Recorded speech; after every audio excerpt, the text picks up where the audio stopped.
नमस्कार दोस्तों, मेरे इस कहानी के चैनल पर आपका बहुत बहुत स्वागत है। हिंदू धर्म में कोई अनुष्ठान होने के बाद प्रसाद वितरित करने की परंपरा होती है और जिसमें अक्सर लोग चरणामृत और पंचामृत बांटते हैं। लेकिन क्या आप जानते हैं कि ये पंचामृत और चरणामृत का क्या होता है और उसे ग्रहण करने के क्या फायदे हैं? सनातन धर्म में हर कथा के बाद पंचामृत या चरणामृत का भोग लगाने के बाद ही भगवान का पूर्ण भोग माना जाता है। बहुत से लोग ये समझते हैं कि चरणामृत और पंचामृत दोनों एक ही होते हैं, लेकिन दोनों अलग होते हैं। दोनों की न केवल बनाने की विधि अलग होती है, बल्कि दोनों के ग्रहण करने के तरीके और फायदे भी अलग अलग होते हैं। दोस्तों, पंचामृत क्या है? उसे बनाने का तरीका, इसके बनाने का अलग तरीका है। पंचामृत का मतलब होता है 5 पवित्र खाद्य पदार्थ से मिलकर बनी चीज। पंचामृत बनाने के लिए गाय का दूध, गाय का घी, दही, शहद और शक्कर की जरूरत होती है। पंचामृत के सेवन से शरीर रोग मुक्त होता है। इसे ग्रहण करने से शरीर की कांति बढ़ती है, लेकिन साथ में यह भी सलाह दी जाती है कि इस अमृत को अधिक मात्रा में सेवन नहीं करना चाहिए।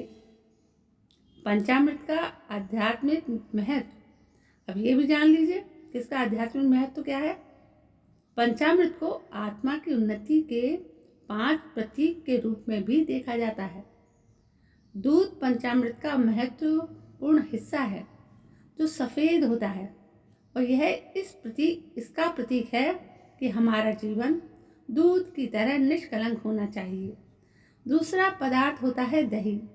दही का गुण है कि यह दूसरों को अपने जैसा बनाता है, इसलिए यह इस बात का प्रतीक है कि दूसरों का सद्गुण अपनाएं और दूसरों को भी अपने जैसा बनाएं। पंचामृत में प्रयुक्त घी स्निग्धता और स्नेह का प्रतीक है। शहद शक्तिशाली भी होता है और शक्कर का गुण है मिठास, जिसका अर्थ है जीवन में बात और व्यवहार के जरिए मिठास घोले। चरणामृत क्या है? अब इसके बारे में जान लीजिए और इसके फायदे क्या हैं।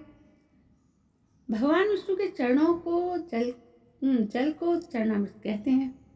भगवान के चरणों का अमृत ही चरणामृत है। इसे बनाने के लिए इसे तांबे के पात्र में रखा जाता है और इसमें तुलसी और तिल मिलाए जाते हैं, जिससे तांबे के औषधि गुण जल में आ जाते हैं। चरणामृत के बारे में शास्त्रों में कहा भी गया है, अकाल मृत्यु हरणम सर्वव्याधि विनाशिनम विष्णु पादोदकम पीत्वा पुनर्जन्म न विद्यते। अर्थात भगवान विष्णु के चरणों का अमृत रूपी जल सभी तरह के पापों का नाश करता है। जो चरणामृत का सेवन करता है उसका पुनर्जन्म नहीं होता है। आयुर्वेद के अनुसार चरणामृत को तांबे के बर्तन में रखा जाता है, जिससे अनेक रोग नष्ट होते हैं। तुलसी में भी औषधीय गुण हैं, जो कई रोगों का दूर करने की क्षमता रखते हैं।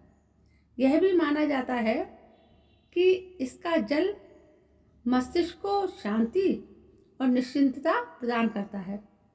चरणामृत बुद्धि स्मरण शक्ति को बढ़ाने में भी कारगर होता है। तो दोस्तों, चरणामृत लेने के लिए नियम होते हैं। चरणामृत लेने के बाद कभी भी उस हाथ को सिर पर नहीं फेरना चाहिए। शास्त्रों के अनुसार ऐसा करने से नकारात्मकता का प्रभाव बढ़ता है। चरणामृत हमेशा दाएं हाथ से लेना चाहिए और मन को शांत रखकर ग्रहण करना चाहिए। तो दोस्तों, आज आपको हमने चरणामृत और पंचामृत के अंतर को भी समझाया और इसके लेने के तरीके को भी समझाया और इसके बनाने की विधि को भी बताया। दोस्तों, ये जानकारी आपको कैसी लगी? यदि ये जानकारी आपको पसंद आई है तो प्लीज़ मेरे इस चैनल को सब्सक्राइब करें, लाइक करें, शेयर करें, कमेंट करें। कल मैं फिर हाजिर होती हूँ। तब तक के लिए जय हिंद, वंदे मातरम।